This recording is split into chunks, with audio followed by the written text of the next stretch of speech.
निर्वाचनमा म लड्छु, टप 5 करप्टहरूको विरुद्धमा लड्छु।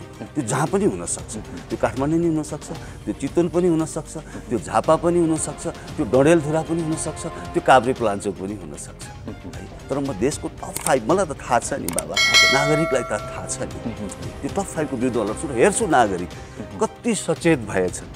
उही भ्रष्टलाई दिने, उही बेमानलाई दिने, उही त्यही लुटेरालाई दिने हो भने दिनुहोस्। फेरि म चाहिँ निर्वाचन आयोगको सिलिङभन्दा माथि जाँदैन।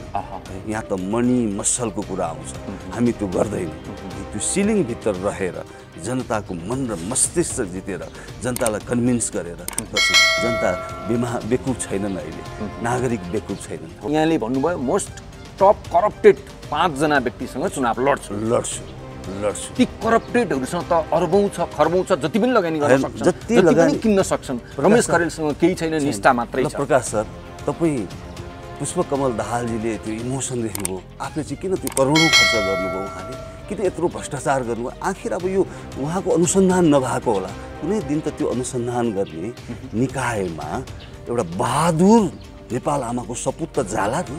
उहाँले गरेको त्यो भ्रष्टाचार, क्यान्टोनमेन्टको भ्रष्टाचार, त्यसपछिका भ्रष्टाचार, उहाँका परिवारले गरेका भ्रष्टाचार, ए बाबा, हामीले त पत्र पत्रिकामा त धेरै सुन्दै आएका छौँ। इस्ट्याब्लिस अहिले मैले गर्न नसकुँला, अहिले तत्कालिक अनुसन्धान गर्ने हो भने त्यहाँ नेपाल आमाको सपुत सुपुत्री आयो भने त्यो अख्तियारमा सबभन्दा पहिला उहाँलाई नै कारवाही गर्नुपर्ने हुन्छ। कसरी जनताहरूको अगाडि फेस गर्न सक्नुहुन्छ? गल्ती गरेका छ, लुट्या छ, गएका छ, आफ्नो मान्छे भाग भण्डा छ, लम्पसारवादहरूलाई गरेका छ, अपराधीहरूलाई वरिपरि घिपु गरेका छन्, त्यही पनि म यसो गरेँ, म यस्तो महान नेता, ओ माई गड, कसरी गर्न सक्ने होला? कुन चाहिँ मालदार मन्त्रालय जाने, पैसा कमाउने, अनि त्यही चुनावमा जनतालाई झुकाउने भनेको पैसा दिएर झुकाउने, मसल दिएर। अब त्यो सम्भव छैन।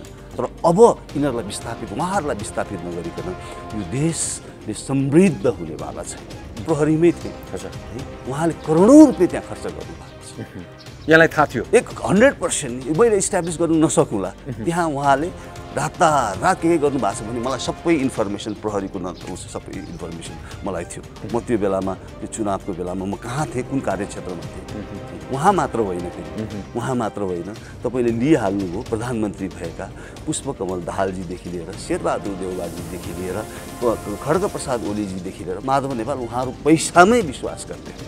यहाँले अहिले जुन परिकल्पना गर्नुभएको छ, यो पोलिटिकल पार्टीको आइडियोलोजी के? यो डेमोक्रेटिक पार्टी हो अथवा कम्युनिस्ट पार्टी? डेमोक्रेसीको त विकल्पै हुँदैन, डेमोक्रेसीको त विकल्पै छैन। यहाँ को कम्युनिस्ट छैन?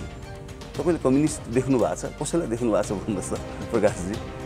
कोही पनि कम्युनिस्ट छैन। म यो 29 वर्ष नेपाल प्रहरीमा जागिर खाएको मान्छे किन सडकमा उत्रिनु पर्थ्यो हो है?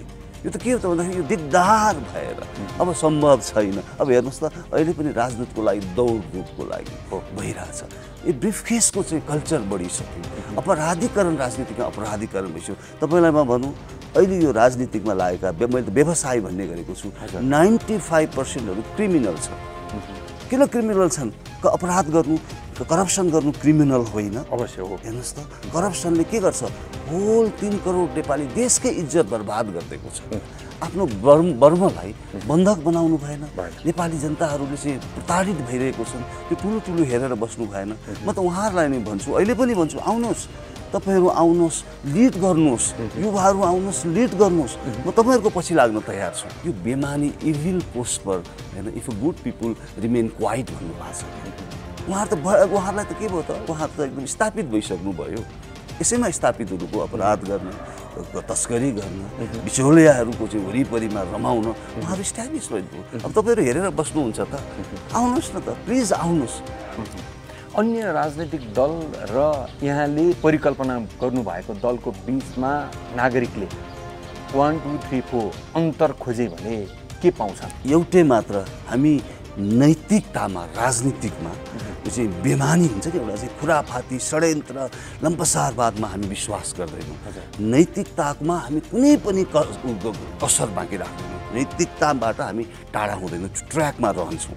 एउटा त्यो हामी तपाईँहरूलाई ढाँट्दैनौँ, जे बोल्छौँ त्यो गर्छौँ, गर्न नसके गर्दैनौँ भन्छौँ। लिडरसिप तपाईँले गर्नुहोस्, तपाईँको पछि हामी लाग्न तयार भनेपछि नेतृत्वमा पनि तपाईँहरू उदार हुनुहुन्छ, ओपन नेतृत्वमा उदार छौँ हामी, विचारमा उदार छौँ, पार्टीको नाममा उदार छौँ, सबैमा उदार छौँ। सबैतिर उदार हुँदा पार्टी र सङ्गठनभित्र अराजकतामा उलाउला नि होइन। त्यो अराजकता नमलाउने एउटा चाहिँ सोच भएको, देशलाई माया गर्ने मान्छेले अराजकता मचाउँदैनन्। सबै एउटा गिरो, एउटा नेक्सस छ क्या। यो सबैको एउटै मत हुन्छ, के को लागि, राम्रो कामको लागि एउटै मत हुँदैन, नराम्रो कामको लागि एउटै मत हुन्छ। रमेश खरेल नेपाल प्रहरीको चिफ भयो भने हामीलाई अप्ठ्यारो हुन्छ, त्यसलाई बिचमै सिधाउनुपर्छ। चेट रमेश खरेललाई 2 नम्बर बनायो, त्यो त मैले त भनिरहनु पर्दैन, आम जनताले फिल गरेका कुराहरू। त्यस्तै अरूहरूलाई पनि के छ नि, कसैलाई केमा राम्रो गर्ने मान्छे, त्यो आँटिलो पुलिस अफिसर, दह्रो पुलिस अफिसरलाई के हुन्छ, बिचैमा सिधाइदिन्छन् र यस म्यान यस वुमन उनीहरूले खोज्या हुन्छ, त्यस्तोलाई चाहिँ उनीहरूले ग्रुमिङ गर्छ। यो यथार्थ। सिंहदरबार गुण्डाहरूको संरक्षणमा, अपराधीको संरक्षणमा, दलाल र माफियाहरूको संरक्षणमा छ, नेपाली जनताको संरक्षण गर्नतर्फ सोच्ने पनि फुर्सद छैन। उनीहरूलाई नेपाली जनताको, देशको, मातृभूमिको कुनै चासो छैन। सत्य हो यो कुरा, यथार्थ हो। बिचौलिया, दलाल, अपराधी, भ्रष्टाचारीबाट घेरिएको छ। म यदि आइजिपी भए मलाई 15 दिनमा खड्गप्रसाद ओलीजीले हटाउनुहुन्थ्यो। किन हटाउनुहुन्थ्यो भन्दाखेरि म उहाँसँग कम्प्रोमाइज गर्दैनथेँ। जोसुकै भए पनि गर्दैथ्यो। मैले त्यो बेलाको प्रधानमन्त्री खड्गप्रसाद ओलीजी हुनुहुन्थ्यो।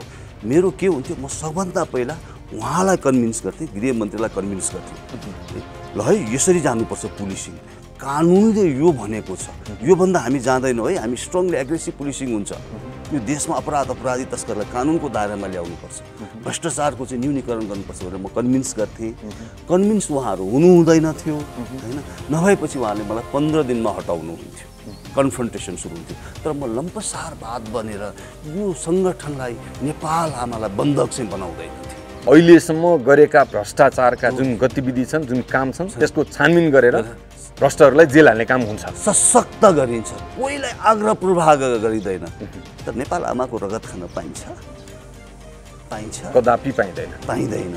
विगतमा त ज्ञानेन्द्र शाहीसँगै यहाँले एउटा अभियानै घोषणा गर्ने भनेर पनि भन्नुभएको थियो, लास्ट आवरमा आएर रोकियो, त्यसमा पनि नागरिकले प्रश्न गरिरहेका छन्। अब यहाँको नेतृत्वको यो पार्टीमा उहाँहरूको भूमिका हुन्छ कि हुँदैन, उहाँहरूलाई स्थान दिइन्छ कि दिइँदैन, उहाँहरूलाई अपिल गर्न जरुरी छ कि छैन? यो 3 करोड नेपालीलाई अपिल हो। सर, यहाँलाई धेरै धेरै स्वागत छ नेपाल पुकार अनलाइन टिभीमा। हस्, धेरै धेरै धन्यवाद छ। विजयादशमीको मङ्गलमय शुभकामना।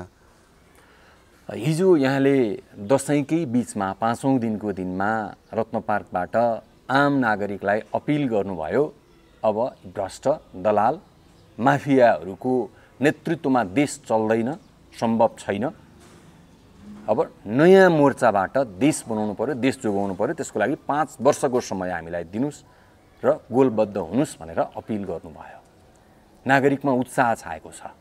नागरिकमा छाएको यो उत्साहलाई मर्न नदिनका लागि तपाईँहरूका योजना के हुन्, उद्देश्य के हो, लक्ष्य के हो, सिद्धान्त के हो, आदर्श के हो, त्यतिकै हचुवाको भरमा त पक्कै पनि यहाँ जतिको दिग्गज व्यक्तिले पार्टीको परिकल्पना गर्नुभएको छैन। हाम्रा दर्शकहरू यो चिज जान्न चाहनुहुन्छ। हजुर, धेरै धेरै धन्यवाद सर। सबभन्दा पहिला त हामीले हिजो आइस ब्रेक गरेको हो। हामीले के रियलाइज गर्यौँ भने अहिले उहाँहरूले जति सेक्रिफाइस गर्नुभयो त्यसको लागि उहाँहरूलाई धन्यवाद छ। उहाँहरूले पनि सेक्रिफाइस नगरेको होइन, राष्ट्रको लागि यो लेभलसम्म पुर्याउनुको लागि सेक्रिफाइस गर्नुभएको छ। उहाँहरूलाई हामी आभार व्यक्त गर्न सक्छौँ। तर उहाँहरूले जे भन्नुभयो त्यो अनुसार केही पनि काम गरिदिनु भएन र उहाँले चाहिँ के गर्नुभयो भने हामीलाई चाहिएको अहिले हाम्रो राष्ट्रियता, सुशासन र समृद्धि हामीलाई चाहिएको हो। यो तिनै इस्युजमा उहाँहरू मेरो र हाम्रो साथीहरूको उसबाट छलफलबाट उहाँहरू कम्प्लिट फेलियर हुनुभयो र हामीले के देख्यौँ भन्दाखेरि उहाँहरूले अब यो गर्ने लक्षण पनि उहाँहरूको देखिएको छैन। हामीले हेऱ्यौँ, उहाँहरूको अहिलेको फर्स्ट जेनेरेसन हेऱ्यौँ, सेकेन्ड जेनेरेसन पनि हेरिरहेछौँ, थर्ड जेनेरेसन पनि हेरिरहेछौँ। उहाँहरू फर्स्ट जेनेरेसनहरू त यत्रो त्याग गरेर आउनुभयो र चाहिँ ओहदामा शक्तिको लागि उहाँहरूको अहिले छिनार झपुटी हेर्दाखेरि हामीलाई दिकदार लागेको छ। हेर्नुहोस् त, हिजो मात्र चाहिँ करिब 3 महिनापछि नयाँ मन्त्रीमण्डल गठन हुन्छ, त्यसमा पनि भागभण्डा हुन्छ। अदालत जस्तो एउटा सम्मानित उसले चाहिँ एउटा भागभण्डा खोज्छ। उहाँले त होइन भन्नुहोला, तर नेपाली जनताहरू, हामी नेपाली नागरिकहरू अब नागरिक भइसकेका छौँ, हामी बुझ्ने भइसकेका छौँ।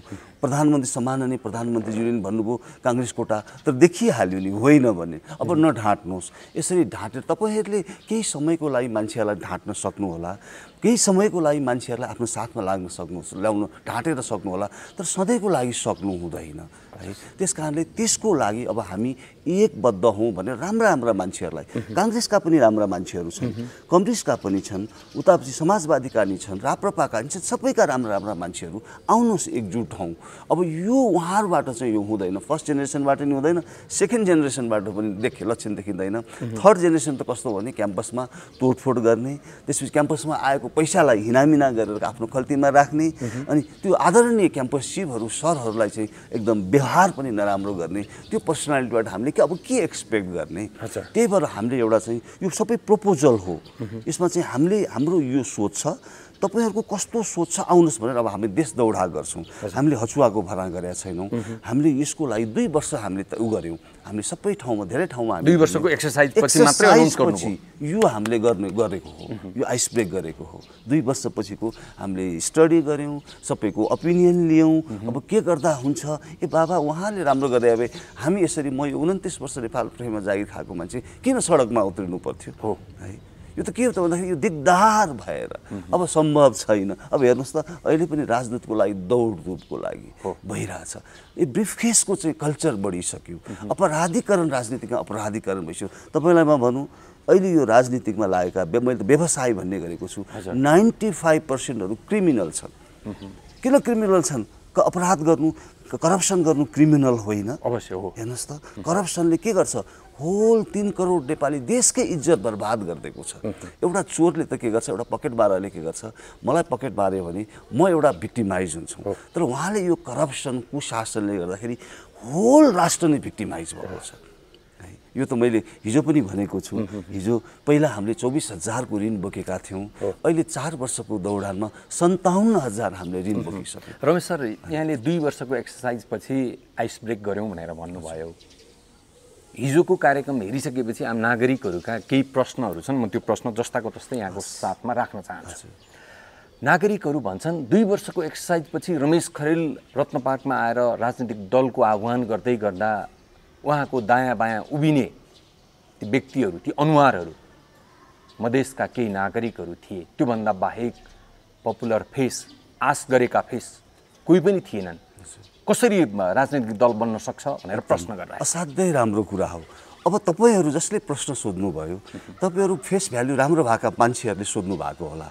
आउनुस्, तपाईहरुले चित्त बुझ्यो भने आउनुस्, विचार मिल्यो भने आउनुस्, तपाईहरुका कन्ट्रिब्युसन गर्नुस्। अब यहाँ कतिपय हेर्नुस्, हामीले 2 वर्षमा फेस भ्यालु भएका टेस्टेडहरु जो चाहिँ टेस्टेड छन् र सक्सेसफुल पनि भएका छन्।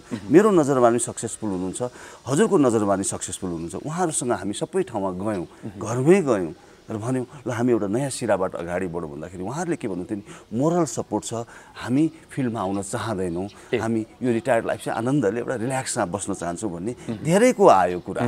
त्यसपछि हामीले यो फोर्स गर्ने कुरा होइन हैन, फोर्स गर्ने कुरा होइन। अब उहाँहरू आउनु भएन भनेर पनि चुप्लाएर बस्ने कुरा भएन। आफ्नो वर्मलाई बन्धक बनाउनु भएन। नेपाली जनताहरूले चाहिँ प्रताडित भइरहेको छन्, त्यो ठुलो हेरेर बस्नु भएन। म त उहाँहरूलाई नै भन्छु, अहिले पनि भन्छु, आउनुहोस्, तपाईहरु आउनुहोस्, लिड गर्नुहोस्, युवाहरू आउनुहोस्, लिड गर्नुहोस्। म तपाईहरुको पछि लाग्न तयार छु। तर तर गरौँ। किन एउटा भनाइ पनि छ नि, त्यो चाहिँ एउटा भनाइ ठुलो फिलोसफरले भन्नुभएको, यो बेमानी इभिल प्रोस्पर हैन, if a good people remain quite भन्नुभएको छ के। उहाँहरूलाई त के भयो त, उहाँहरू त एकदम स्थापित भइसक्नु भयो। यसैमा स्थापित हुनुभयो, अपराध गर्न, तस्करी गर्न, बिचौलियाहरूको चाहिँ वरिपरिमा रमाउन उहाँहरू इस्ट्याब्लिस भयो। अब तपाईँहरू हेरेर बस्नुहुन्छ त, आउनुहोस् न त, प्लिज आउनुहोस् है। तपाईँ आउनुहोस्, जाउँ हामी देश दौडामा जाउँ है, जाउँ। तपाईहरु आउनुभयो त झन् राम्रो हुन्छ, जनताहरूलाई झन् ट्रस्ट हुन्छ, नेपाली दाजुभाइ दिदीहरूलाई ट्रस्ट बढ्छ, अझ हामी राम्रो इफेक्टिभ हुन्छौँ। तर तपाईहरु आउनु भएन भन्दैमा हामी चाहिँ चुप्लाएर बस्दैनौँ। अब यो पनि बताइदिनुहोस् कि यहाँको कोर टिमभित्र कस्ता व्यक्तिहरू, कुन सेक्टरका एक्सपर्टहरू हुनुहुन्छ? अब हामीले मेरो कोर टिमै भनेर चाहिँ यति नै हाम्रो छैन यो होइन। यसमा विभिन्न सेक्टरका जस्तै भनौँ न अब मेन चाहिँ हाम्रो अर्थकै छ, अर्थको हुनुहुन्छ होइन। एकदम 29-35 वर्ष चाहिँ त्यहाँ चाहिँ सेवा गरेर आउनु भएको छ। अदालतको एउटा चाहिँ असाध्यै इमान्दार मान्छेहरू हुनुहुन्छ। जस्तै अहिले हामीले अदालतमा जुन एउटा विकृति विसङ्गति छ त्यो सबै निहालेको मान्छे हुनुहुन्छ, किसान हुनुहुन्छ, व्यापारी हुनुहुन्छ, सबै सेक्टरका मान्छे छन्। तर यहाँले भने जस्तै त्यो एकदम फेस भ्यालु भएका, जस्तै नामै लिनु पर्दा हामी कहाँ एकदम मैले पनि असाध्यै रेस्पेक्ट गर्ने डाक्टर रोहित हुनुहुन्न मेरो उसमा। डाक्टर हाम्रो चाहिँ के अरे अर्को हाम्रो हुनुहुन्छ नि महावीर पुन सर हुनुहुन्न है, उहाँलाई म असाध्यै रेस्पेक्ट गर्छु। डाक्टर गोविन्द चाहिँ केसी हुनुहुन्न हो, उहाँहरू जस्तो पर्सनालिटी हुनुहुन्न। उहाँहरू आइदिए त गजब हुन्थ्यो, उहाँहरूले लिड गर्नुहुन्थ्यो, हामी उहाँको पछि लाग्थ्यौँ है। उहाँहरू आउनु भएको छैन है। तर अरू जति छन् मान्छे कमिटेड छन्, डेडिकेटेड छन्, उनीहरूको भिजन क्लियर छ र नेपाली दाजुभाइले पत्तायो भने गद्दारी गर्दैनौँ भने उहाँहरूमा चाहिँ एउटा चाहिँ कमिटमेन्ट छ। त्यो त हाम्रो लागि ठुलो सम्पत्ति हो।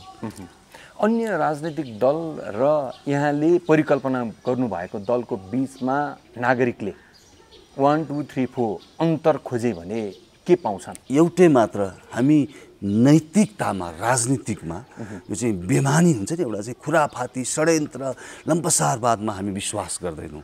नैतिकतामा हामी कुनै पनि कसर बाँकी राख्दैनौँ। नैतिकताबाट हामी टाढा हुँदैनौँ, ट्र्याकमा रहन्छौँ। एउटा त्यो हामी तपाईँहरूलाई ढाँट्दैनौँ, जे बोल्छौँ त्यो गर्छौँ, गर्न नसके गर्दैनौँ भन्छौँ है। जस्तै अहिले हामीले सबैको म्यानिफेस्टो पढ्ने हो भने त अहिले देश त कहाँ सिङ्गापुर भइसक्यो हुन्थ्यो है। त्यसरी हामी ढाँट्दैनौँ, गर्न सक्ने हामी भन्छौँ। गर्न सकेनौँ भने तपाईँहरूको सामुन्ने आएर हामीले गर्न सकेनौँ, हामीलाई क्षमा दिनुहोस् भनेर भन्ने हैसियत चाहिँ हामी राख्छौँ। सर, आम नागरिकले ट्रेडिसनल पोलिटिकल पार्टीको जुन यहाँले मेनिफेस्टोको कुरा गर्नुभयो त्यो र व्यवहार फिटिकै नमिलेका कारणले गर्दा विगत लामो समयदेखि त्यसको विकल्प खोजिरहेका छन्। वैकल्पिक राजनीतिक दलको रूपमा पत्रकार रविन्द्र मिश्र म त्यसको नेतृत्व गर्छु भन्दै आउनुभयो, उहाँ पनि पानीको फोका जस्तै हराउनु भयो।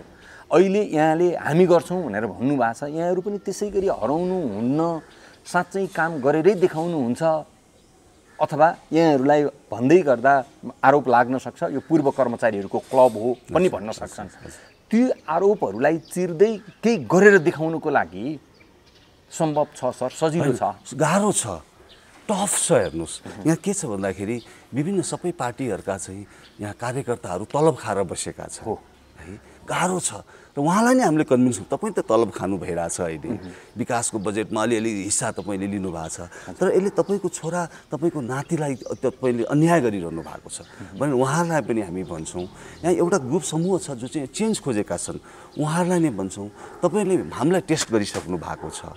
मलाई त 29 वर्ष टेस्ट गर्नुभएको छ नि तपाईँहरूले है, टेस्ट गर्नुभएको छ र तपाईँहरूको मूल्याङ्कनमा म कसरी देखिन्छु त्यही अनुसार तपाईँले निर्णय गर्नुहोस्। निर्णय त तपाईँहरूकै हो, तर हामी चाहिँ के त भन्दाखेरि एउटा चाहिँ यत्रो तपाईँहरूको यत्रो टिभी मार्फत 3 करोड नेपाली हेर्नुहोस्, तपाईँले अहिले भन्नु विजयादशमीको 4औं दिनमा हामीले चाहिँ बाटिकामा गएर हामीले बोलेका छौँ, यत्रो शुभ अवसरमा बोलेको कुरा अब हामी गद्दारी गरौँला र है? छुट छैन, छुट छैन, कुनै पनि कष्टमा हामी गद्दारी गर्दैनौँ।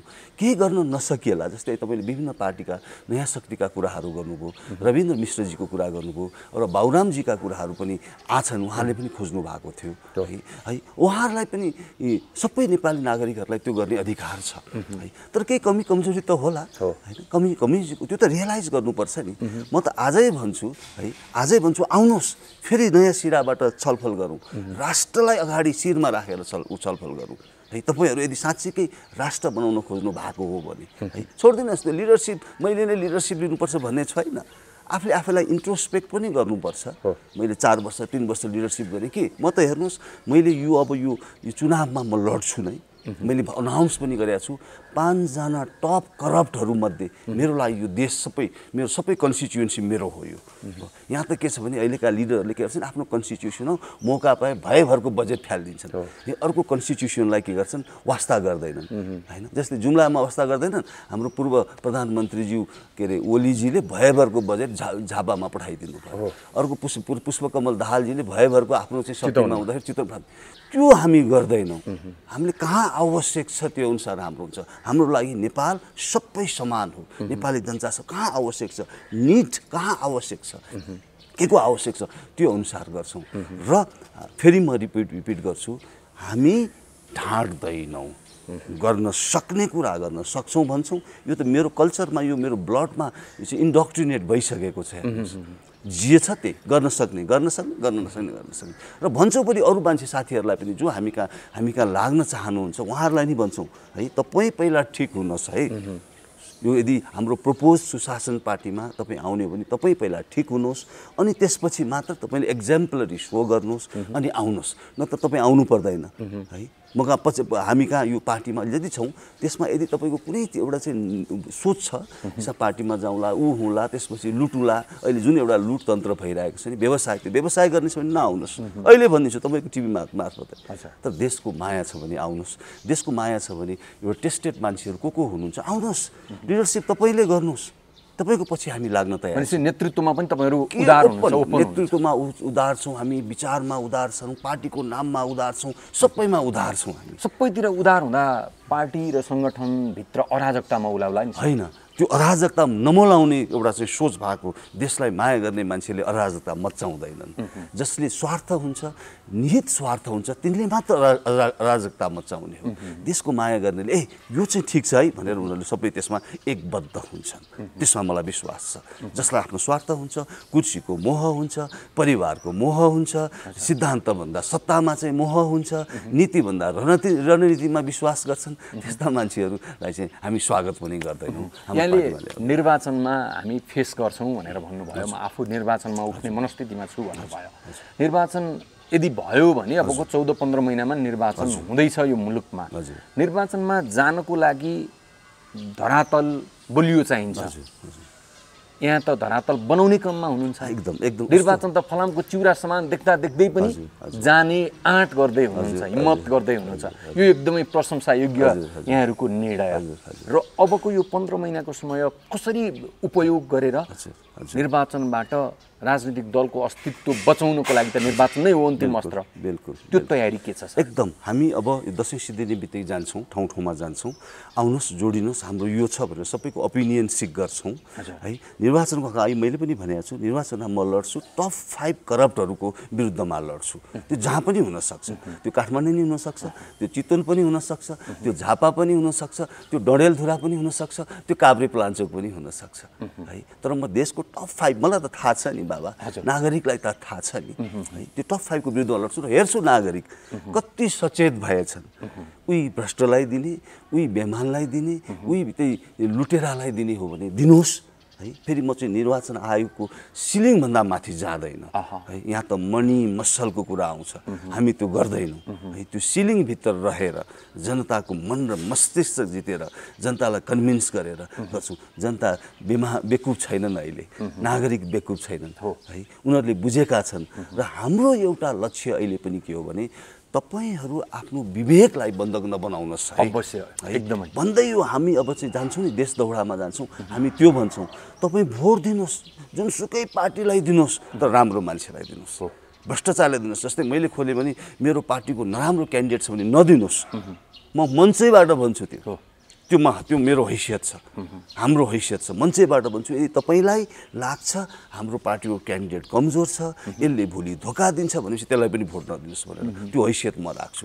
तर राम्रो मान्छेलाई दिनुहोस्, व्यक्ति राम्रो अब हामीलाई खोज्नुपर्ने भएको छ। यदि राष्ट्र जोगाउने हो भने, राष्ट्रियता जोगाउने हो भने, सुशासन कायम गर्ने हो भने, समृद्धि ल्याउने हो भने, अब व्यक्ति पार्टीभन्दा पनि व्यक्तिलाई हेरेर हामीले भोट दिने बेला आछ।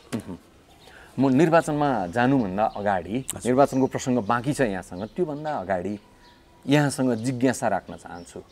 अहिलेको यो सिस्टम, अहिलेको यो जुन स्कुलिङ छ, त्यही स्कुलिङबाट अगाडि बढेका आम नेपाली नागरिकहरूले नयाँ व्यक्ति जो गर्छु भनेर आयो, साँच्चै गर्छु भनेर आयो, हेर्ने दृष्टिकोण पुरानोसँग कम्पेयर गरिहाल्ने। जस्तै यहाँ प्रहरीबाट आउनुभएको छ, नेपालको प्रहरीमा काम गरेको एउटा सुरक्षाकर्मी न हो, के नै गर्ला र भन्ने सामान्यकरण गरिहाल्ने त्यो मनस्थिति भएका नागरिकलाई कसरी चेन्ज गराउन सकिन्छ? अब छैन, त्यो मेरो आफ्नो अनुभवमा त्यो छैन अहिले नागरिकमा।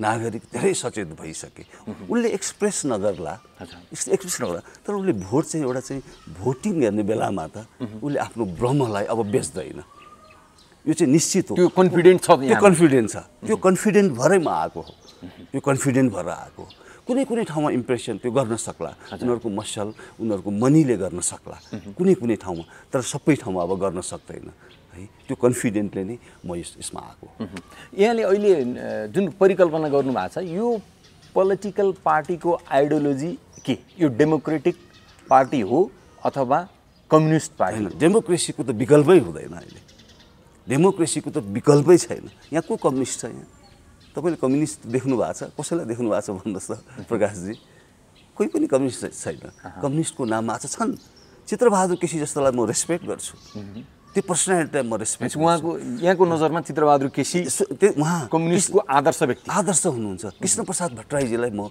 रेस्पेक्ट गर्छु मनमोहन अधिकारलाई म रेस्पेक्ट गर्छु किन उहाँले पर्फर्म गर्नुभयो उहाँले अरूलाई रेस्पेक्ट गर्ने को छ नाम बताइदिनुहोस् न यो कम्युनिस्ट हो म डेमोक्रेसीमा विश्वास गर्ने 21औं शताब्दीको डेमोक्रेसीमा विश्वास गर्ने मान्छे हो अरूलाई रेस्पेक्ट गर्ने अनि रेस्पेक्ट आफूले पाउने प्लुरलिजमलाई मैले रेस्पेक्ट गर्छु म सुशासनलाई रेस्पेक्ट गर्छु म पार्टिसिपेसनलाई रेस्पेक्ट गर्छु कन्सेन्सस ओरिएन्टेडलाई रेस्पेक्ट गर्छु म ट्रान्सपेरेन्सीलाई रेस्पेक्ट गर्छु म रुल अफ ललाई रेस्पेक्ट गर्छु इम्प्युनिटीको अन्त्य हुनुपर्छ भनेर रेस्पेक्ट गर्छु इन्क्लुसिभिटीको रेस्पेक्ट गर्छु यो फेरि रेस्पेक्ट मात्र होइन इम्प्लिमेन्ट पनि गर्छु अप्लाई पनि गर्छु उहाँहरूले भने जस्तो होइन उहाँहरू बोल्न त सिपालु हुनुहुन्छ तपाईँले एउटा कुनै कम्युनिस्टको नेता अथवा कोही नेताहरूसँग गर्नुहोस् त बाफ्रे उहाँले तुरन्त तपाईँलाई मोटिभेट एकैछिन गर्नु त देखियो त बाबा देखियो त उहाँको भनाइ र गराइमा त देखियो नि होइन मिल्दैन यस्तो मलाई त यस्तो उहाँलाई कस्तो लाज नलाग्ने होला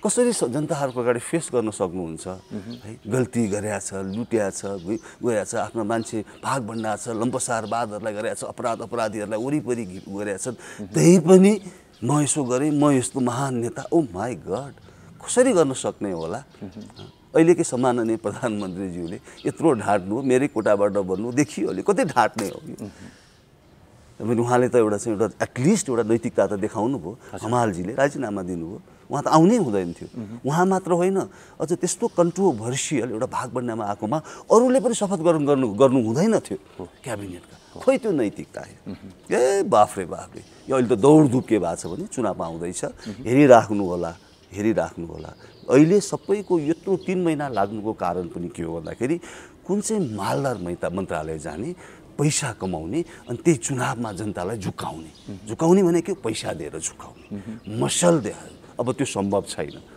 नेपाली दाजुभाइ दिदीबहिनीहरू असाध्यै विवेकी छन् विदेश बस्ने नेपाली दाजुभाइहरू विवेकी छन् उनीहरूको फिजिकल्ली बाहिर बसे पनि मेन्टली उनीहरू नेपालमै हुनुहुन्छ उहाँले 60 लाख नेपालीहरू उहाँले त आफ्ना इष्टमित्रलाई भन्नु होला अब गल्ती नगर्नुहोस् है भनेर उहाँलाई पनि म अनुरोध गर्दछु आउनुहोस् चुनावको बेलामा नेपाल फर्किनुहोस् यदि तपाईँ नेपाललाई माया गर्नुहुन्छ भने आफ्नो विवेक प्रयोग गर्नुहोस् भनेर विदेशमा बस्ने दाजुभाइलाई नि भन्छु तर अब यिनीहरूलाई उहाँहरूलाई विस्थापित नगरिकन यो देशले समृद्ध हुनेवाला छैन निर्वाचनमा प्रवेश गरौँ केही दिन अगाडि माओवादीका सुप्रिमो भन्नुहुन्छ उहाँहरू प्रचण्डले एउटा सार्वजनिक कार्यक्रममा भन्नुभयो रुन मात्रै सक्नु भएन यही निर्वाचन पद्धतिबाट निर्वाचन लड्नै सकिँदैन चुनाव जित्नै सकिँदैन निकै महँगो छ एउटा संसदीय निर्वाचन सम्पन्न गर्नका लागि उहाँले वास्तविक कुरा भन्नुभयो जस्तो लाग्छ हामीलाई यो महँगिएको निर्वाचन प्रणालीमा तपाईहरू जाँदै हुनुहुन्छ छ त तपाईहरुसँग करप्सन गरेको पैसा चाहियो निर्वाचनमा जान त तपाईहरुसँग त्यो बजेट कहाँ छ कसरी लगानी गर्नुहुन्छ हामी 1 पैसा हामी सिलिङ अहिले पनि म रिपिट गर्छु निर्वाचनमा त्यो सिलिङ भन्दा हामी 1 पैसा हामीसँग छैन हैन हामीसँग पैसा छैन तर हामी त्यो सिलिङ भन्दा माथि जाँदैनौं पैसा छैन तर यहाँले भन्नुभयो मोस्ट टप करप्टेड 5 जना व्यक्तिसँग चुनाव लड्छु ती करप्टेडहरुसँग त अरबौं छ खरबौं छ जति पनि लगानी गर्न सक्छन् जति पनि किन्न सक्छन् रमेश करेलसँग केही छैन निष्ठा मात्रै छ प्रकाश सर तपाई पुष्पकमल दाहालजीले त्यो इमोसन देख्नुभयो आफूले चाहिँ किन त्यो करोडौं खर्च गर्नुभयो उहाँले किन यत्रो भ्रष्टाचार गर्नुभयो आखिर अब यो उहाँको अनुसन्धान नभएको होला कुनै दिन त त्यो अनुसन्धान गर्ने निकायमा एउटा बहादुर नेपाल आमाको सपुत त जाला नि उहाँले गरेको त्यो भ्रष्टाचार क्यान्टोनमेन्टको भ्रष्टाचार त्यसपछिका भ्रष्टाचार उहाँका परिवारले गरेका भ्रष्टाचार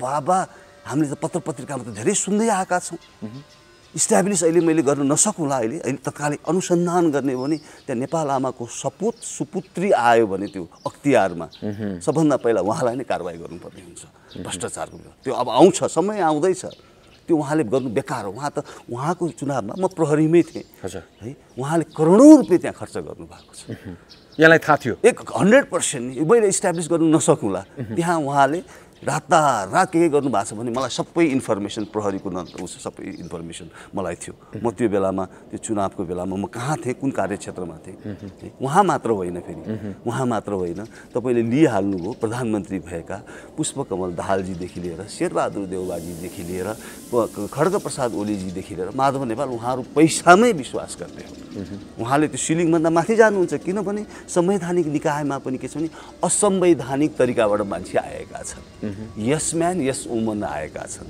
उहाँका कार्यकर्ता आएका छन् त्यो कार्यकर्ताले त उहाँलाई अनुसन्धान गर्दैन त्यो ठाउँमा म फेरि रिपिट गर्छु त्यही ठाउँमा हेर्नुहोस् एक दिन नेपाल आमाका सुपुत्री सुपुत्र आउँछन् त्यसपछि उहाँहरू सबैलाई अनुसन्धानको घेरामा उहाँहरू पर्नुहुन्छ र त्यसपछि देख्नु होला रिजल्ट के हुन्छ यहाँले प्रहरीमा रहँदा जुन अनुभव गर्नुभयो ती अनुभव त यहाँभन्दा पछाडि प्रहरी सेवामा आएका त्यो जिम्मेवारीमा रहेका प्रहरीका अधिकारीहरूले अहिले पनि अनुभव गरिरहेका छन् आगामी निर्वाचनमा पनि अनुभव गर्लान् तोड्ने चाहिँ कसरी छ एकदम टफ छ यिनीहरूले तोड्न खोज्ने त्यो पर्सनालिटीलाई के गर्छ हटाइदिइहाल्छन् हो है तोड्न खोज्ने एउटा साँच्चैको इथिक्स अनुसार जाने बोल्ड अफिसरलाई के गर्छन् हटाइदिइहाल्छन् म सधैँ 1 नम्बरको मान्छे स्ट्राटेजिकली म युएन हुँदाखेरि मलाई 2 नम्बर बनाइयो के को लागि यो सबै एउटा गिरो एउटा नेक्सस छ क्या हजुरको यो सबैको एउटै मत हुन्छ के को लागि राम्रो कामको लागि एउटै मत हुँदैन नराम्रो कामको लागि एउटै मत हुन्छ रमेश खरेल नेपाल प्रहरीको चिफ भयो भने हामीलाई अप्ठ्यारो हुन्छ यसलाई बिचमै सिधाउनु पर्छ चेट रमेश खरेललाई 2 नम्बर बनायो त्यो त मैले त भनिरहनु पर्दैन आम जनताले फिल गरेका कुराहरू त्यस्तै अरूहरूलाई पनि के छ नि कसैलाई केमा राम्रो गर्ने मान्छेलाई जो आँटिलो पुलिस अफिसर दह्रो पुलिस अफिसरलाई के हुन्छ बिचैमा सिधाइदिन्छन् र यस म्यान यस वुमन उनीहरूले खोज्या हुन्छ त्यसोलाई चाहिँ उनीहरूले ग्रुमिङ गर्छ यो यथार्थ हो यो इतिहासले पनि यही भन्छ र अहिले पनि त्यही ट्रेन्ड छ भनेपछि यहाँको अनुभवमा नेपालमा फेयर इलेक्सन कहिले पनि भएको छैन होइन फेयर इलेक्सन भन्दा नि यो हाम्रो चाहिँ निर्वाचन आयोगले फेयरली अनुसन्धानै गरेकै छैन त्यो सिलिङभन्दा माथि धेरै छन् करोडौँ रुपियाँ खर्च गरेर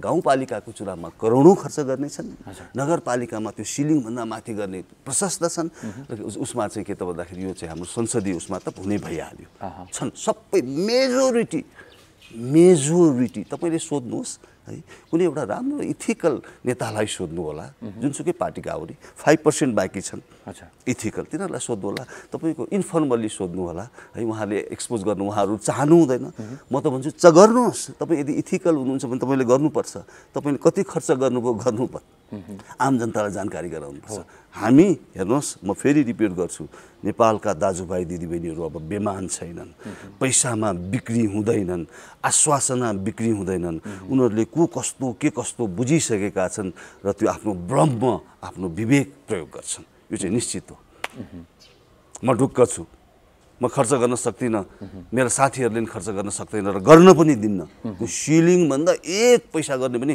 तपाईँसँग मेरो सहकार्य हुँदैन कोहीसँग पनि हुँदैन है त्यो इथिक्स बरु चुनाव हार्न तयार तर खर्च गरिँदैन त्यो सिलिङभन्दा माथि गइँदैन र म तपाईँहरू जस्तो मान्छेहरू जो मलाई केही चाहिँदैन म तपाईँको भलिन्टियरली काम गर्नुपर्छ भन्ने हामी त्यस्तो चाहिँ कार्यकर्ताहरू हामीले खोज्नुपर्ने हुन्छ त्यो के हो त्यो खोज्ने भने उसले आफ्नो भविष्य सुनिश्चित गर्ने हो त्यस्तो पर्सनालिटी भने उसले आफ्नो भविष्य सुनिश्चित गर्ने हो मेरो लागि होइन कसैको लागि राम्रो मान्छेको लागि होइन अथवा कुनै पनि पार्टीको राम्रो मान्छेको लागि होइन यो राष्ट्रको भविष्यको सुनिश्चित गर्नको लागि पनि अब युवाहरू आम दाजुभाइ दिदीबहिनीहरूले त्यो प्रयोग गर्नुपर्छ पैसामा नबिग्नुहोस् त्यो बियरमा नबिग्नुहोस् त्यो मोटरसाइकलमा तेलमा नबिग्नुहोस् मासु भातमा रक्सीमा नबिग्नुहोस् यदि तपाईँले साँच्चैकै माया गर्नुहुन्छ भने तपाईँलाई मासु भात बिकाएर 5 वर्ष यिनीहरूले रुल गर्छ र देशलाई अब 4 वर्षमा हाम्रो 57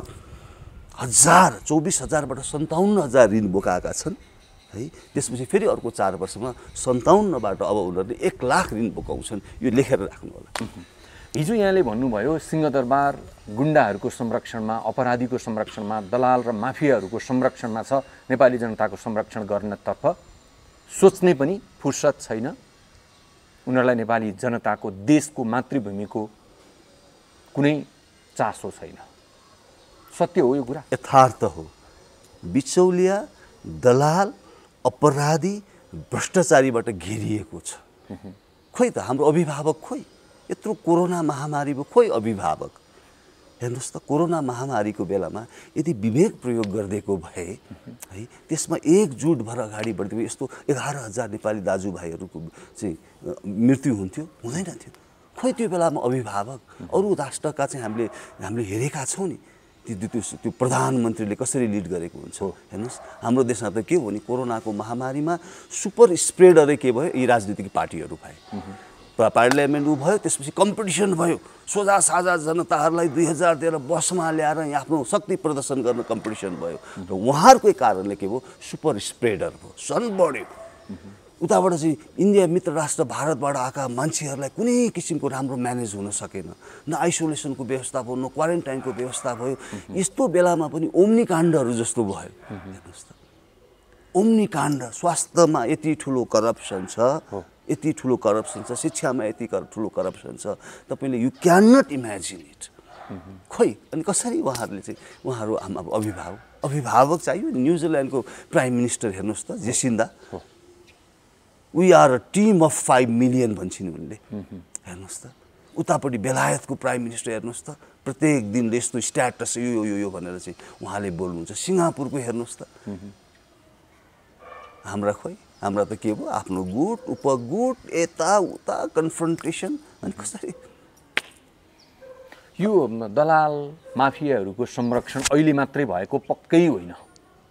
निकै पहिलादेखि नै जब देशमा प्रजातन्त्र आयो, प्रजातन्त्रको दुरुपयोग गरेर यस्ता किसिमका अनैतिक गतिविधिहरू राज्य सत्तामा बस्नेहरूले गर्दै आए। राज्यका सुरक्षा निकाय त्यसको साक्षी बस्यो। तपाईँ पनि त्यसको साक्षी बसेर आउनुभयो। राष्ट्रघात गर्नेहरूलाई सल्युट ठोक्ने, पदबाट बाहिर आए पछाडि तिनको विरोध गर्ने, नागरिकले त आलोचना गर्दैछ यहाँको। मेरो करियर हेर्नु होला, मेरो जिल्लामा मैले के गरेँ भनेर हेर्नु होला। मैले अपराधी तस्करीसँग कहिले पनि कम्प्रोमाइज गरिनँ। मैले जिल्लामा 7वटा जिल्ला कमान्ड गरेको छु। 7वटा जिल्ला कमान्ड भने मोस्ट पावरफुल हो। त्यो जिल्लाको पावरफुल हो। मेरो जिल्लामा मैले कुनै ठाउँमा मैले चाहिँ यदि अपराधी तस्करीसँग कम्प्रोमाइज गरे भए आजैका दिनबाट म टिभीहरू कहीँमा पनि आफ्नो अपराधीलाई संरक्षण गर्नेलाई त सल्युट ठोक्नु भयो नि। सल्युट त त्यो एउटा पदलाई ठोक्या, व्यक्तिलाई ठोक्या होइन। त्यो पदलाई छ नि, जस्तै प्रधानमन्त्री आयो, करप्ट प्रधानमन्त्री, 17,000 मान्छे मारेर प्रधानमन्त्री भएका मान्छेहरू आए, टाउको काटेर आएका प्रधानमन्त्रीहरू आए। पछि के त भन्दाखेरि विभिन्न चाहिँ अपहरण गरेर आएका मान्छेहरू प्रधानमन्त्री आयो। त्यो पदलाई हामीले गर्यो, त्यो व्यक्तिलाई कहिले पनि गरिएन। पदलाई त रेस्पेक्ट गर्नु पर्यो नि, त्यो रेस्पेक्ट त गर्नु पर्यो। तर उनीहरूले भनेका इलिगल कुराहरू, उनीहरूका आदेश कहिले पनि मानिएन, कानुनको आदेश मानियो। हेर्नुहोस्, उदाहरण हेर्नुहोस् न, मैले सिटिङ मिनिस्टरलाई चाहिँ एउटा चाहिँ कारबाही गरेको छु। सिटिङ मिनिस्टर भने कति पावरफुल हुन्छ होला। सिटिङ मिनिस्टरलाई कारबाहीको सिफारिस गरेको छु। कहिले पनि मैले कम्प्रोमाइज गर्दिनँ। मेरो सधैँ कन्फ्रन्टेसन हुन्थ्यो उहाँहरूसँग। यतिसम्म हुन्थ्यो कि मेरो एउटा किताब पनि मैले गर्दैछु, दसैँपछि सुरु गर्छु। मैले यतिसम्म भनेको छु कि टेलिफोनमा है, तपाईँले जान्या गर्नुहोस्, तपाईँका ती भाइ होइनन्, ती अपराधी हुन्, उनीहरूलाई म कारबाही गर्छु, तपाईँले जान्या गर्नुहोस् उप प्रधानमन्त्रीसम्म भनेको छु। मेरो त यति ठुलो कन्फ्रन्टेसन हुन्थ्यो, सधैँ उहाँहरूसँग झगडा हुन्थ्यो। त्यसैले त मलाई 27 वर्ष 1 नम्बर भएको मान्छेलाई 2 नम्बर बनाए। अब आइजी भएपछि यसले त अलिकति अप्ठ्यारो पार्छ। यो त लम्पसारवाद होइन। यसले त आफ्नो सिपाहीहरूको चाहिँ रासन यताउतामा मार्दैन है, भ्रष्टाचार यसले गर्दैन, आफ्ना चाहिँ घुमुवाहरू लगेर पैसा त उठाउँदैन, अपराधीसँग पैसा उठाउँदैन। अनि हामीलाई त अप्ठ्यारो बनाउँछ। हाम्रा वरिपरि घुमेका त्यो दलालहरूलाई पनि यसले कारबाही गर्छ भनेर त मलाई 2 नम्बर बनाएर आइजिपी नबनाएको हो। इतिहास साक्षी छ। नागरिकले त यसलाई पोजिटिभ नै लिएका छन्। किनभने यदि तपाईँ आइजिपी हुनुभएको थियो भने सायद आज राजनैतिक दलमा प्रवेश गर्ने, दल खोल्ने, देश र समाजको सेवा गर्ने त्यो सोच नआउन पनि सक्थ्यो, तसर्थ यिनीहरूले ठिकै पनि गरेछन् भन्छन्। होइन, एउटा तपाईँलाई भन्छु, म यदि आइजिपी भए मलाई 15 दिनमा खड्गप्रसाद ओलीजीले हटाउनुहुन्थ्यो। किन हटाउनुहुन्थ्यो भन्दाखेरि म उहाँसँग कम्प्रोमाइज गर्दैन थिएँ। जोसुकै भए पनि गर्दैन थिएँ। मैले एउटा त्यो बेलाको प्रधानमन्त्री खड्गप्रसाद ओलीजी हुनुहुन्थ्यो। मेरो के हुन्थ्यो, म सबभन्दा पहिला उहाँलाई कन्भिन्स गर्थेँ, गृहमन्त्रीलाई कन्भिन्स गर्थेँ है, ल है यसरी जानुपर्छ पुलिसिङ, कानुनले यो भनेको छ, योभन्दा हामी जाँदैनौँ है, हामी स्ट्रङली एग्रेसिभ पुलिसिङ हुन्छ, यो देशमा अपराधी तस्करलाई कानुनको दायरामा ल्याउनुपर्छ, भ्रष्टाचारको चाहिँ न्यूनीकरण गर्नुपर्छ भनेर म कन्भिन्स गर्थेँ।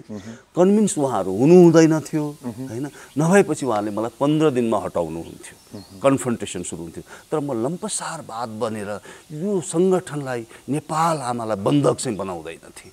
यो चाहिँ म आजको 5औं दिन, यो चाहिँ के भन्दाखेरि विजयादशमीको 5औं दिनमा 3 करोड नेपालीहरूको अगाडि मैले बोलिरहेको छु, म नेपाली जनतालाई बन्धक बनाउँदिनँ। र आगामी दिनमा पनि मैले कुनै पोजिसन तपाईँहरूले पत्ताएर, अब जनताले पत्ताउने हो मलाई, बेमानहरूले मलाई पत्ताउँदैनन्, जनताले पत्ताएर कुनै पोजिसन दिनुभयो भने म कुनै पनि कम्प्रोमाइज गर्दिनँ, यो छातीमा हात राखेर म 3 करोड नेपालीहरूको अगाडि भन्छु, यो हिम्मत मसँग छ। अब अन्तमा एउटा कुरा बताइदिनुहोस्, यहाँ जतिको निष्ठावान व्यक्ति, कोहीसँग सम्झौता नगर्ने नेतृत्व नेपाल प्रहरीले आफ्नो इतिहासमा अहिलेसम्म पाएन, त्यसो भए हेर्नुहोस् पाएको छ।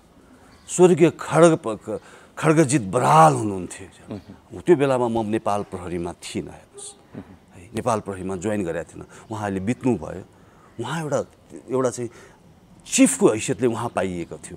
त्यसपछि अरू दर्जाका पनि, चिफ मात्र होइन, अरू दर्जाका पनि डिआइजी, एसएसपी, एसपीहरू धेरै रिटायर्डहरू भए, कम्प्रोमाइज नगरिकन रिटायर्ड भए। त्यो सिपाही पनि उसले पनि कहिले पनि कम्प्रोमाइज गरेन है, उसले कम्प्रोमाइज उसलाई चाहिँ धेरै दुःख दियो भने कतिपय सिपाहीहरूले, कतिपय एसपीहरूले राजीनामा दिएर गएका छन्, कतिपय डिएसपीले राजीनामा दिएर गएका छन्, कम्प्रोमाइज गरेका छैनन्, कम्प्रोमाइज गरेका छैनन्, धेरै जन्मिया छन्। तर उनीहरू के त भने त्यो व्यक्तिलाई लिडरसिपले, बेमानहरूले संरक्षण नगरेको हिसाबले, स्ट्यान्ड नलिएको हिसाबले उनीहरू के गरेका छन्, उनीहरूले छोड्नु परेको छ कि लुत्रुक्क परेर ती बस्ने बाध्य भएका छन्, त्यो चाहिँ छन्, धेरै जन्मिया छन्।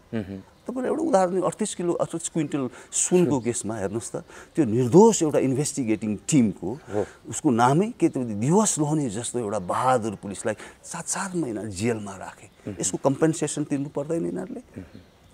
तीबाट हेर्नुहोस्, त्यो देखेपछि के हुन्छ, निर्मला चाहिँ पन्तको केसमा चाहिँ अङ्गुर ऋषि जस्तो एउटा बहादुर एकदम investigating officer, sharp investigating officer के भयो, उहाँ चाहिँ 2 वर्ष निलम्बन हुनु पर्यो। सत्य कुरा बाहिर ल्याउने भयो निलम्बन हुनु पर्यो है। यस्ता घटनाहरू धेरै छन्। त्यसले त के भने डिमोरलाइज्ड भयो होल पुलिस सङ्गठन, यसरी त हुँदैन रहेछ, यहाँ त के गर्नुपर्दो रहेछ, एउटा ग्रुप कस्तो फेरि जन्मियो भने कम्प्रोमाइज गरेरै जानुपर्दो रहेछ भन्ने भाषा। यस्ता धेरै घटनाहरू छन्, यहाँ कतिपय राम्रा पुलिस अफिसरहरू आइजिपी भएका छैनन्। मैले नामै लिनुपर्दा राजेन्द्र सिंह भण्डारी जस्तो एउटा प्रोफेसनल मान्छे आइजिपी भएन, हेमन्त मल्ल जस्तो एउटा प्रोफेसनल मान्छे आइजिपी भएन। यस्ता धेरै घटनाहरू छन्। राजेन्द्र बहादुर सिंह जस्तो मान्छे आइजिपी भएको छैन।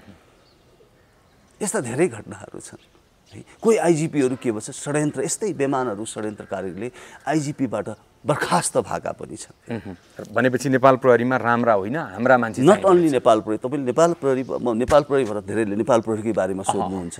नट ओन्ली नेपाल प्रहरी, हेर्नुहोस् अरू ब्युरोक्रेसीमा पनि हरेक ठाउँमा राम्रो गर्छु भन्ने मान्छे 17 ठाउँमा सरुवा भएका छन्, 17 ठाउँमा सरुवा भएका छन् है। यो धेरै सबै ठाउँमा छ। जुडिसियरीमा के छ, राम्रो मान्छे त्यो सर्वोच्चमा जानै सक्दैन, झन्डा बोकेका है, देख्नु भएन नियुक्ति हुँदाखेरि झन्डा बोकेर ठाउँमा पुगेका, अनि के एक्सपेक्ट गर्नुहुन्छ? पद तथा गोपनीयताको शपथ लिनु अघि पार्टी कार्यालय पुग्ने न्यायाधीशहरू छन् मुलुकमा, के न्यायको एक्सपेक्ट गर्नुहुन्छ? अब यसलाई चिर्नु परेको छ। अब यसलाई चिर्नको लागि के हो, त्यो राजनीतिक यस्तो चिज हो कि त्यो राजनीतिकमा चाहिँ 3 करोड नेपालीहरूले यस्तो व्यक्तिलाई चयन गर्नुपर्छ कि अब यो बेमान नगर्ने व्यक्तिहरूलाई चयन गर्नुपर्छ, जुनसुकै पार्टीको होस्, जुनसुकै पार्टीको होस् है। तर अहिले के देखिएन भने त्यो पार्टीमा पनि हैन, त्यो नीति अनुसार चाहिँ नचल्नेलाई विरोध गर्न नसक्ने चुप लाएर बस्न चाहिँ लम्पसारवादहरू धेरै देखियो कि हो है। ल अन्तमा बताइदिनुहोस्, यति बेला केही सामाजिक अभियन्ताहरू आफ्नो योगदानको कारणले गर्दा पीडितको पीडामा हामी पनि छौँ है भनेर बोलिदिएको कारणले गर्दा नागरिकहरूले सोसल मिडियामा वाह गरिराख्नु भएको छ। ती व्यक्तिहरूमा ज्ञानेन्द्र शाही, हेमराज थापा, ज्वाला सङ्ग्रौला लगायतका व्यक्तिहरूको नाम आउँछ। विगतमा त ज्ञानेन्द्र शाहीसँगै यहाँले एउटा अभियान नै घोषणा गर्ने भनेर पनि भन्नुभएको थियो, लास्ट आवरमा आएर रोकियो। त्यसमा पनि नागरिकले प्रश्न गरिरहेका छन्। अब यहाँको नेतृत्वको यो पार्टीमा उहाँहरूको भूमिका हुन्छ कि हुँदैन, उहाँहरूलाई स्थान दिइन्छ कि दिइँदैन, उहाँहरूलाई अपिल गर्न जरुरी छ कि छैन? यो 3 करोड नेपालीलाई अपिल हो। तर तपाईँ फेरि म 3 करोड नेपालीलाई के भन्छु भन्दा नझुकिनु होला है, मसँग पनि नझुक्नुहोस् तपाईँ है। म अभियन्ताको नामले पोलिटिकल पार्टीमा म बेमान पनि हुन सक्छु, तपाईँले आइडेन्टिफाई गर्नुपर्छ। You are the most powerful. तपाईँले जति नाम लिएको तपाईँहरूले अनुसन्धान गर्नुहोस् है, मलाई पनि अनुसन्धान गर्नुहोस्। रमेश खरेल पारदर्शी छ? रमेश खरेलले विदेशबाट आएका डलरहरूको पारदर्शी गरेको छ? रमेश खरेलको हैसियत एक कसरी बढ्यो? यो सबै अध्ययन गर्नुहोस् है, अध्ययन गर्नुहोस्। झुक्किनु होला। हिजो त त्यो जेल बसेका मान्छेबाट त झुक्किनु भयो भने अहिले कडा बोलेर म रमेश खरेलले कडा बोलेर मलाई पनि नपताउनुहोस् है। व्यवहार हेर्नुहोस् है, एक्सन हेर्नुहोस्। कडा बोल्दैमा यहाँ त कस्तो छ नि, ओभरनाइट सेलिब्रिटी हुने मलाई नपताउनुहोस्, मेरो इतिहास हेर्नुहोस् अनि हेरेपछि मात्र पत्ताउनु होला। त्यसै गरी तपाईँले दिएका नामहरूलाई पनि उनीहरू ट्रान्सपरेन्ट छ कि छैन, उहाँहरू कसैबाट सञ्चालित छ कि, रमेश खरेल कतैबाट सञ्चालित छ कि, यो सबै हेर्नु होला। म अरूको नाम लिन्न, रमेश खरेलकैबाट नाम लिन्छु। रमेश खरेल पारदर्शी छ कि छैन, रमेश खरेलले डलर कतिको विदेशबाट आएर चाहिँ त्यो चाहिँ सदुपयोग त्यो आम जनतामा चाहिँ भनेको छ कि छैन है। रमेश खरेलले अहिले चाहिँ के त भने राष्ट्रियताकोमा कसैबाट सञ्चालित छ कि, त्यो पनि हेर्नु होला है। तपाईँहरू पढे लेखेको हुनुहुन्छ, विवेकी हुनुहुन्छ, त्यो हेरेर मात्र त्यो भोट हाल्नु होला। भोट चाहिँ हाल्नु होला, बेमानलाई नहाल्नु होला। अवश्य पनि निकै महत्त्वपूर्ण कुराकानी गरियो। यहाँको जुन नेपाल सुशासन पार्टी प्रस्तावित पार्टी छ, यो पार्टीको आगामी योजना, तपाईँहरूको लक्ष्य, गन्तव्य स्पष्ट रूपमा हामीले नागरिकको माझमा राख्ने अवसर पायौँ, समय दिनुभयो, हामी आभार व्यक्त गर्छौँ। Thank you. यो प्रपोजल छ, यसलाई अझ हामी परिष्कृत गर्नेछौँ, अझ साथीहरू यसमा जुट्नेछन्। त्यसपछि फेरि तपाईँहरूलाई फेरि एकताल बोलाएर फेरि प्रेस मिटसहित हाम्रो यो विचार हो भनेर हामी स्पष्ट दिनेछौँ र त्यो विचारअनुसार हामी अगाडि बढ्नेछौँ। त्यसको दायाँ बायाँ हामी जाँदैनौँ, दायाँ बायाँ तपाईँहरूलाई ढाँट्दैनौँ, तपाईँहरूलाई बेमानी गर्दैनौँ, मौका तपाईँहरूले दिनु भने भ्रष्टाचार गर्दैनौँ। यहाँ भएको भ्रष्टाचारीहरूको विरोध, सशक्त विरोध गर्छौँ, सशक्त विरोध गर्छौँ। त्यो मौका पाइयो भने अहिलेसम्म गरेका भ्रष्टाचारका जुन गतिविधि छन्, जुन काम छन्, त्यसको छानबिन गरेर भ्रष्टहरूलाई जेल हाल्ने काम हुन्छ, सशक्त गरिन्छ। कोहीलाई आग्रह पूर्वाग्रह गरिँदैन। तर नेपाल आमाको रगत खान पाइन्छ? कदापि पाइँदैन। त्यस कारण आम दाजुभाइ तपाईँहरू विवेकी हुनुहोस्, तपाईँ नै हो मोस्ट पावरफुल, नझुकिनुहोस्। यति हो मेरो। Thank you so much.